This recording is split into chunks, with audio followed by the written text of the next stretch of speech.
Saudara-saudaraku yang terkasih di dalam Tuhan Yesus Kristus, selamat pagi.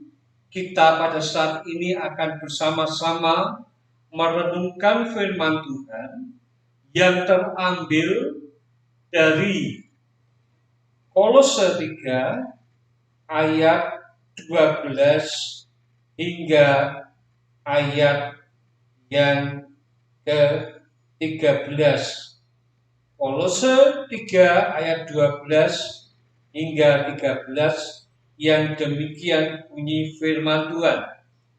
Karena itu, sebagai orang-orang pilihan Allah yang dikuduskan dan dikasihinya, kenakanlah belas kasihan, kemurahan, kerendah hatian, kelemah lembutan, dan kesabaran.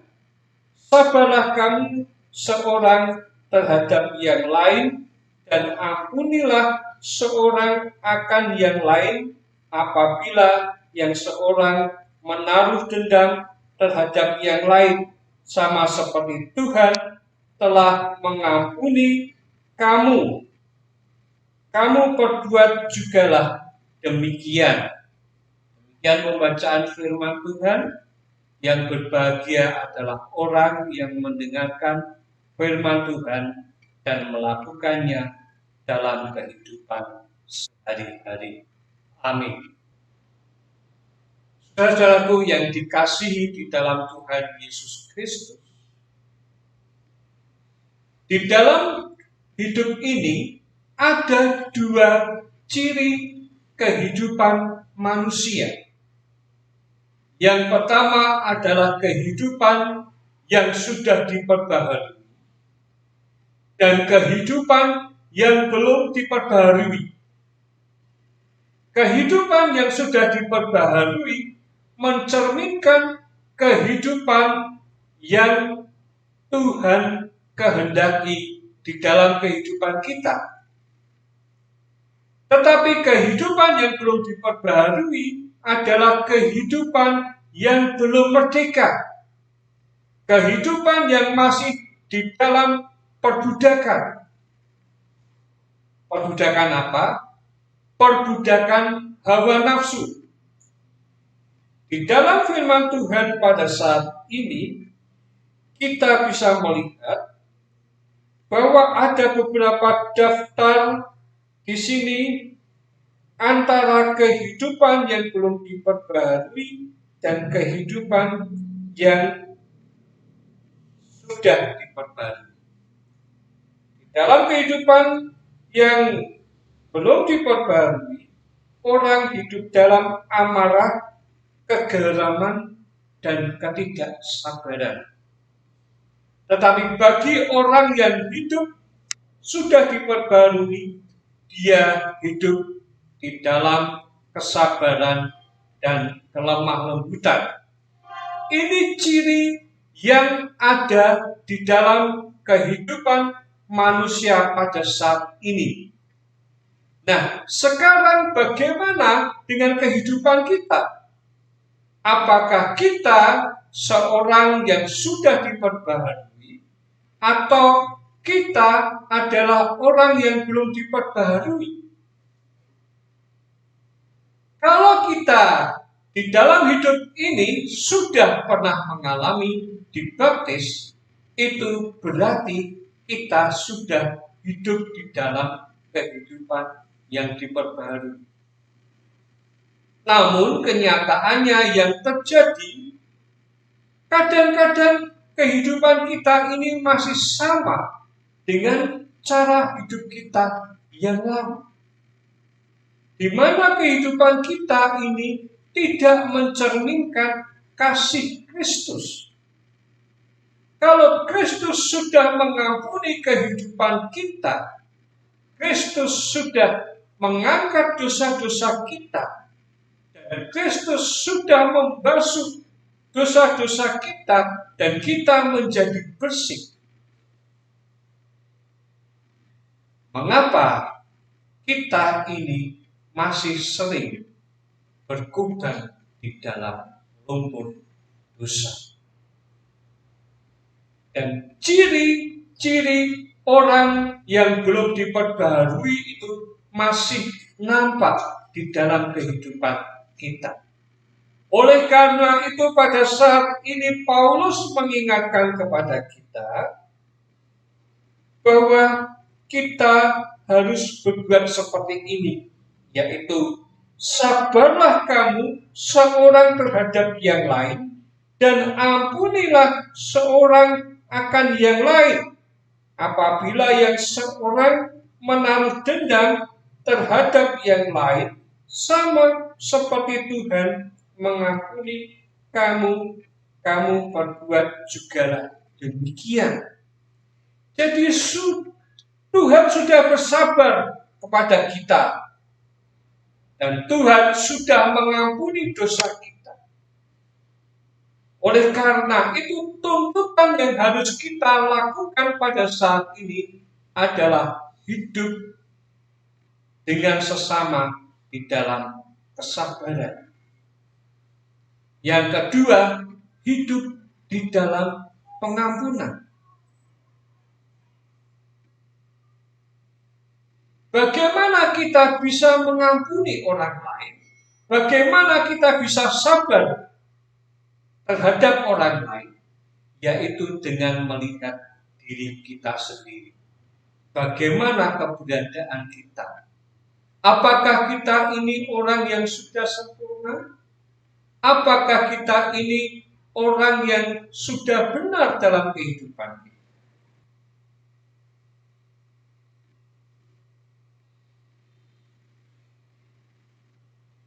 Kesabaran berkaitan dengan hati.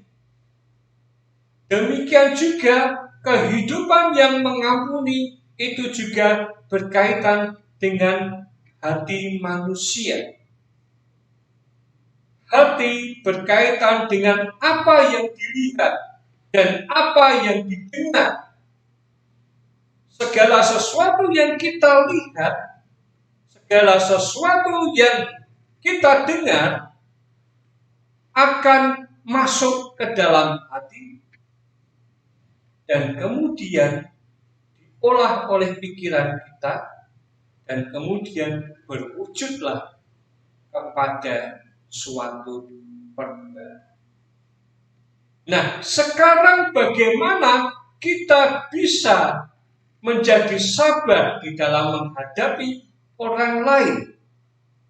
Itu bergantung bagaimana kita mengelola hati kita. Oleh karena itu Tuhan berkata, jagalah hatimu dengan penuh kewaspadaan, karena disitulah terpancar kehidupan. Artinya, apa yang ada di hati kita itu akan memancarkan apa yang akan kita perbuat.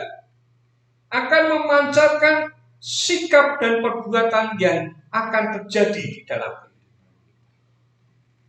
Nah, kalau kita tidak bisa menjaga hati, kita tidak bisa mengelola hati kita, bagaimana kita menjadi sabar terhadap satu dengan yang lain.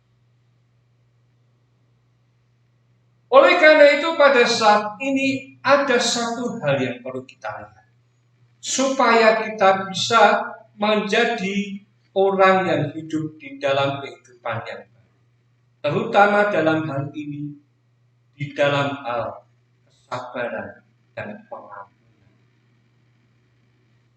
Yang pertama, kita harus melihat bahwa dalam kehidupan kita ini tidak, kita hidup di dalam keperbedaan. Saya dan saudara mempunyai karakter yang berbeda.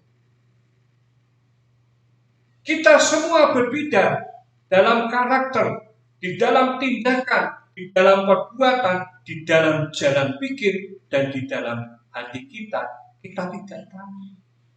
Nah, oleh karena itu kita harus memahami itu supaya kita menjadi satu. Bahwa karakter kita berbeda dengan orang lain. Oleh karena itu kita harus mampu untuk memahami orang lain. Kita harus mampu memahami mengapa seseorang berbuat demikian. Kalau kita mampu memahami mengapa seseorang berbuat seperti itu, kita akan menjadi, dan kita tidak akan tergesa-gesa memberi cap kepada seseorang, atau kita tidak akan tergesa-gesa bertindak dengan gegabah terhadap seseorang. Istilahnya kita ini ngerem perbuatan kita, tindakan kita, mengerem emosi kita ini direm dahulu dengan melihat mengapa dia selidiki dulu. Jangan-jangan dia sedang dalam kondisi yang tidak baik. Jangan-jangan dia dalam kondisi sakit. Jangan-jangan dia sedang dalam kondisi suasana yang nggak enak di rumah. Dengan demikian kita bisa menjadi sabar. Mengapa? Dalam hati kita ada kewaspadaan. Yang kedua adalah masalah pengampunan. Bagaimana kita bisa mengampuni orang lain? Kita harus pada saat ini menyadari bahwa dosa kita ini lebih besar dari apa yang sudah dibuat orang kepada kita. Kita semestinya dicampakkan ke dalam api penghukuman, tetapi itu tidak dilakukan oleh Tuhan. Tuhan memberi pengampunan kepada kita. Oleh sebab itu, kita harus mengampuni orang lain. Kita harus ingat tentang perumpamaan ketika seorang raja menagih hutang orang yang sebenarnya sudah tidak bisa melunasi hutangnya karena begitu banyaknya, dan bahkan dengan dia bekerja pun dia tidak dapat melunasi hutang tersebut karena saking banyaknya hutang yang dia pinjam kepada seorang raja. Tetapi karena belas kasihan raja itu, orang tersebut diberi pengampunan dan tidak usah membayar hutang. Sama dengan Tuhan, sesungguhnya kita ini, apa yang kita perbuat dalam kehidupan kita ini sudah tidak bisa terampuni, tetapi Tuhan memberi pengampunan. Nah, ini perlu kita sadari. Kalau kita menyadari hal tersebut, maka kita bisa mengampuni. Ya memang berat. Mengapa? Karena semua ini bermuara dari hati kita. Nah, kalau hati kita ini sudah diperbarui, hati kita ini menyadari bahwa kita ini dulu orang yang juga sudah tidak terampuni oleh Tuhan, tetapi Tuhan memberi pengampunan, maka kita melepas pengampunan. Oleh sebab itu pada saat ini perintah Tuhan ini yang disampaikan oleh Rasul Paulus ini menjadi suatu tolak ukur dalam kehidupan kita. Apakah kehidupan kita ini sudah berbaru, ataukah hidup kita ini masih dibelenggu oleh suatu hawa nafsu, yaitu hawa nafsu kegeraman, kedengkian, kebencian yang membuat kita menjadi tidak sabar. Menjadi tidak sabar dengan istri kita, menjadi tidak sabar dengan suami kita, menjadi tidak sabar dengan anak-anak kita, menjadi tidak sabar dengan orang-orang di dalam pekerjaan kita, menjadi tidak sabar dengan orang-orang di sekitar kita, dengan masyarakat di sekitar kita. Inilah yang perlu menjadi bahan permenungan kita pada saat ini. Oleh sebab itu, mari pada saat ini kita sadar bahwa kita ini adalah orang-orang yang sudah diperbarui. Sebagai orang-orang yang diperbarui, marilah mulai saat ini kita sabar terhadap satu dengan yang lain. Yang kedua, ampunilah kesalahan orang meskipun orang tersebut belum meminta maaf. Karena dengan kesabaran dan pengampunan yang kita lepaskan, kita terhindar dari kemarahan. Kita terhindar dari suatu kesalahan yang fatal. Kita terhindar dari perbuatan yang mungkin saja membuat kita ini malah menjadi tercemar. Atau mungkin kita dilanda oleh suatu penyakit, hipertensi misalnya, kena penyakit-penyakit yang lain. Karena penyakit-penyakit yang lain itu bisa terjadi karena kita ini tidak sabar, kita tidak bisa mengelola kehidupan kita tidak bisa mengelola emosi kita. Saat ini adalah saat yang tepat kita meminta kepada Tuhan untuk membebaskan kehidupan kita dari segala kehidupan yang penuh dengan hawa nafsu tersebut, supaya hidup kita benar-benar menjadi baru. Dan kita mulai pada saat ini berlatih untuk menjadi sabar. Kita berlatih untuk menjadi mudah mengampuni orang lain ketimbang menghukum seseorang. Yang berbahagia adalah orang yang mendengarkan firman Tuhan dan melakukan dalam kehidupan sehari-hari.